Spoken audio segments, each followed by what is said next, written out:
Welcome to the deep dive. Today, we're plunging into something that probably gives a lot of you flashbacks. High school English, maybe? Yeah. First college essay? Oh, yeah. You know that piece of writing advice, the one that gets hammered in? Never use I or we in academic writing. Definitely heard that one. Right. It's too informal, too subjective. Just don't. And if you're anything like me, you probably remember twisting sentences into pretzels trying to avoid it. Absolutely. It feels so unnatural sometimes. Exactly. But is that rule always true? Is it even mostly true? So our mission today is to peel back the layers on scientific writing, really explore how and why scientists, and other scholars too, make these very specific grammatical and structural choices that often seem, well, counterintuitive, and we want to see what this reveals about the incredible power of genre. That's right. We're going to unpack this, fascinating world, looking at the micro level stuff like pronouns. Yeah. And the macro level, like how whole research papers are put together. Yeah. And the really compelling thing here, I think, is that understanding these conventions, it isn't just for academics or, future scientists. No. The insights into how writing serves a purpose, serves an audience, that's incredibly useful through the rest of your life, no matter what you're writing or reading or just trying to communicate. Okay, let's dive right in then, because the first thing our source material makes crystal clear is that rule, that widely accepted no first-person pronouns in any academic writing. Yeah. It's simply wrong. It really is. It's one of those myths that just needs busting. So you've got examples. Absolutely. And these aren't obscure examples either. We're talking top tier. Yeah. First up, Susan Brisson. She's a philosophy professor, Dartmouth Ivy League. Okay. Her book, Aftermath, Violence and the Remaking of a Self, was published by Princeton University Press, another Ivy League connection. Right. Prestigious. And in it, she says, quite explicitly, and I'm quoting here, "We are beginning to write in the first person, not out of sloppy self-indulgence, but out of intellectual necessity." Wow. Intellectual necessity. Exactly. And she doesn't just say it, she does it. The whole book uses the first person, often drawing on her own experiences with violence. And this isn't unusual in certain fields, like cultural rhetoric. Scholars often bring in their lived experiences, especially if they're part of the culture they're studying. It makes sense, right? The personal is part of the intellectual inquiry. Okay, that makes sense for philosophy, maybe humanities. But what about science itself? Hard science. I always thought the whole point was to be objective, take the self out. You'd think so, wouldn't you?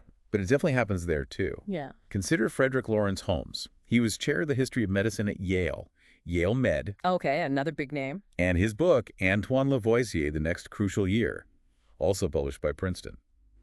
Lavoisier, father of modern chemistry. Right. So this is a book about science by an expert in the history of science. MIT, Harvard degrees. Credentials don't get much better. Impressive. And he uses I. Listen to the very first paragraph. Quote, "I began to write about the first months in the investigative program because I thought that the distinctive quantitative method could be seen emerging. The evidence could be found, I believed, in the first 12 volumes of laboratory notebooks.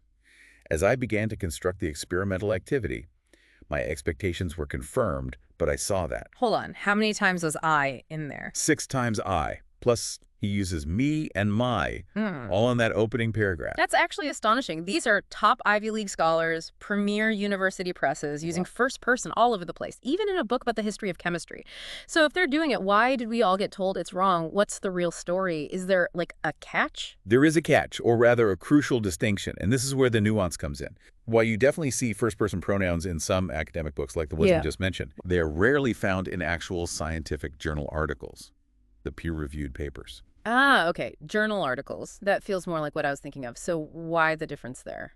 Well, if you ask a working scientist, they'll often say it's about focus. Keep the focus on the research, the data, what's being studied, not the person doing the studying. Makes sense pragmatically. It does. But there's a deeper reason, according to our source. It's about creating an illusion of objectivity. Illusion of objectivity. Tell me more about that. By avoiding any mention of the author, the I, or we, the writing itself seems to take center stage. The reader isn't really prompted to think about, the specific person who did the experiment. You mean like their potential biases? Or maybe they just had a bad day in the lab. Exactly. Or the specific conditions, or even just simple human error. When the author disappears, the science seems to speak for itself, like it's just stating universal truths. That's a really powerful idea. So if they want the author to vanish, how do they actually do that grammatically in these journal articles, besides just avoiding I or we? Yeah, there's a key tool they use. It's called the truncated passive voice. Okay, grammar term. Break that down for us. Sure. Let's start simple. Active voice. Mm, Someone does something. The batter hit the hall. got it. The writer wrote the book. The chemist filled the test tubes. Mm-hmm. Subject, verb, object. Yeah. Clear who's doing what. Right. Now, passive voice flips it, usually adds a be verb like was or were. Mm-hmm. So the chemist filled the test tubes becomes the test tubes were filled by the chemist. Okay, the focus shifts to the test tubes. The chemist is sort of tacked on at the end. Exactly. Now, truncate just means to cut something short. Mm-hmm. So the truncated passive takes that passive sentence, the test tubes were filled by the chemist, Mm-hmm. and just cuts off the end bit. By the chemist part. Precisely. You're left with the test tubes were filled, period. No mention of who did the filling. Ah. So scientists use this a lot. Instead of saying, I filled the test tubes, which uses the first person, Yeah. they use the truncated passive. The test tubes were filled. It directs all the attention away from the researcher and onto the action or the result. Okay, I see it now. This reminds me of that classic phrase, the non-apology, apology. Mistakes were made. Exactly. That's a perfect example. In politics or business, that sounds so evasive, right? Yeah. It avoids taking any responsibility. If I say I made a mistake, it's direct. I own it. Mhm. But mistakes were made. It's like the mistakes just Yeah. happened magically. Precisely.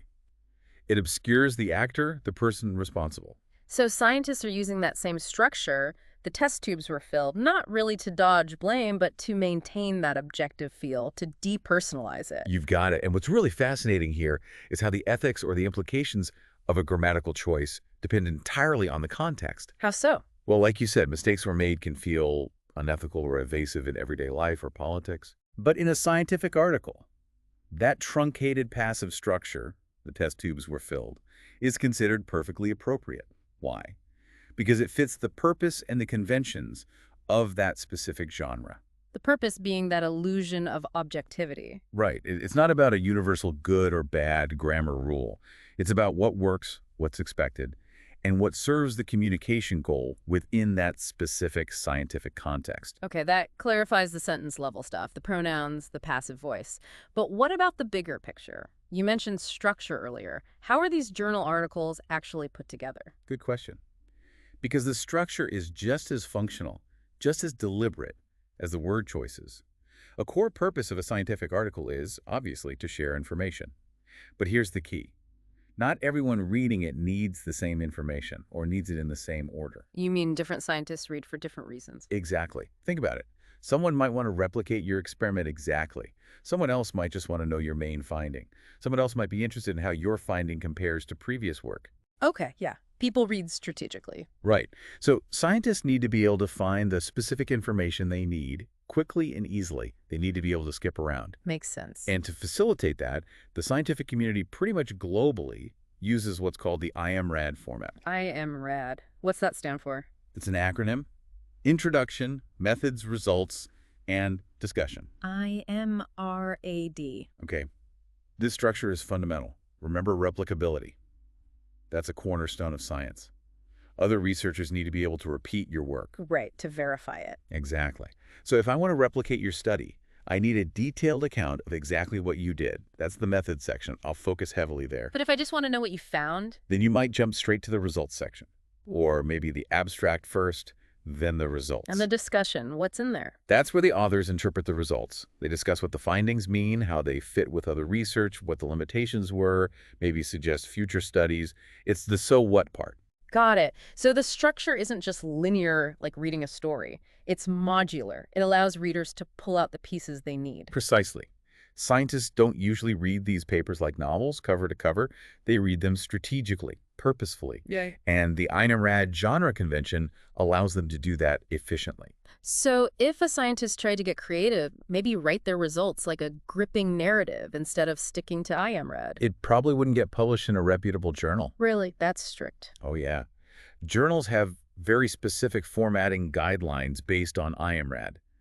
Deviating makes it hard for peers to review it, hard for other scientists to find the information they need. It basically breaks the communication system they've built. Wow. It really shows how much these conventions matter. They're not just arbitrary hoops to jump through. Not at all. They're functional. Right. They serve the needs of that specific community.